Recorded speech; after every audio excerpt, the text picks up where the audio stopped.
Sean and welcome to Supercars from the Hood.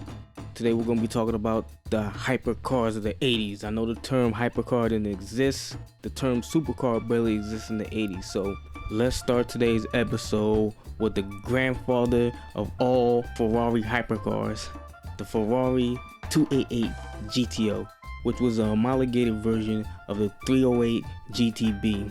This car had a twin turbocharged V8 that made 400 brake horsepower and had a top speed of 189 miles per hour. I think we all can agree that the 288 is Ferrari's least iconic hypercar. I could speculate to why that is, but I'll leave that to somebody who knows more about these cars than I do, someone who's driven these cars, someone who's been around these cars, someone who knows these cars in and out. Maybe one day I'll get to test these cars and then I'll be able to give a more in-depth review. But until then, we'll move on with the episode. Yo, let's talk about the Aston Martin V8 Zagato.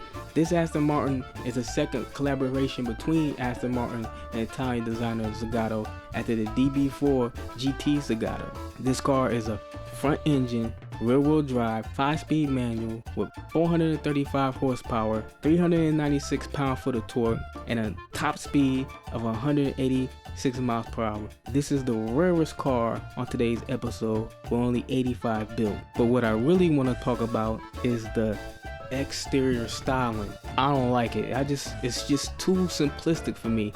I had to have a little bit of flair with my cars, you know what I'm saying? My cars gotta have a little bit of something to work with, you know.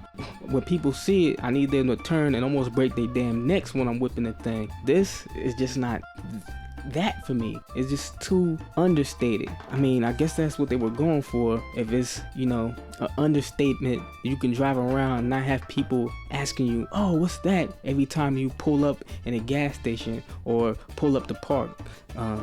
Which I guess for some people that's great. For me, not so much. So let's move on to the next car. Now we can't talk about hypercars of the 80s without talking about the legendary Porsche 959. The 959 is rear engine, all-wheel drive with a twin turbocharged flat six. They made 450 horsepower with 360 pound-foot of torque. With a top speed of 197 miles per hour, it was the fastest production car when it came out in 1987. Interestingly enough, the 959 wasn't road legal in the United States because Porsche refused to donate 4 cars to the EPA and Department of Transportation. It took 13 years for the Porsche to become street legal after the show or display law was passed in 1999 with the help of Bill Gates, whose own 959 Satin Customs. Now I don't want to drone on while talking about the 959. It's iconic, it's legendary, that's something everybody knows. If you don't know, I'll add some links in the description, but the car speaks for itself,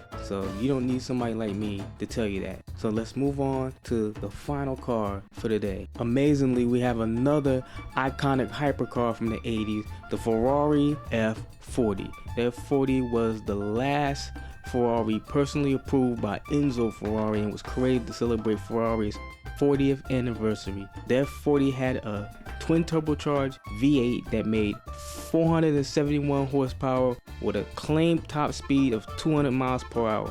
The F40 is the rawest of all the Ferrari hypercars with no power locks, power windows, air conditioning. But do you really need any of those things when you have an F40? I mean, the F40 is all you need. When I was 15 back in 1999, this car sold for $100,000. What I'm saying is if you have the chance to buy a future classic or a future collectible car, then do it. You never know if that car is going to be worth $100,000, $200,000, $1 million, $20 million, 5, 10, 20 years from now. And if it's not, then you got a car that you enjoy driving and enjoyed owning, so it's really a win-win. I wish I had a hot tub time machine so I could go back in time and buy one of these things. Only problem is I still be broke. Only problem is I wouldn't be able to drive it because I never learned how to drive stick. Yes, I know. Car enthusiasts on YouTube who can't drive a stick. Yeah, maybe one day I'll be able to get a camera and put it in a car and throw up me trying to learn how to drive stick for one time for YouTube. I'm sure I could stall the car out a couple times before I'm done.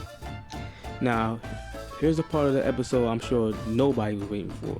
What car I would like to own, drive, and why.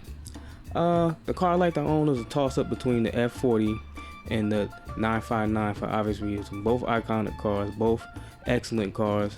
You can't go wrong with either. The car I like the most style-wise is the 288 GTO. I don't know, something about that car, just the way it looks just talks to me, man. I would really love to get my hands on that damn thing. The car I dislike the most, obviously the Aston Martin. I just don't like the way it looks. The styling, and man, it just doesn't do nothing for me.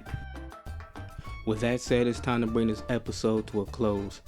If you like the video, like the video. If you dislike the video, dislike the video. If you want to see what I got planned next, come see what I got planned next. I have a lot of things planned for this channel, and with your help, I can make it grow. Alright, I'll catch you guys later.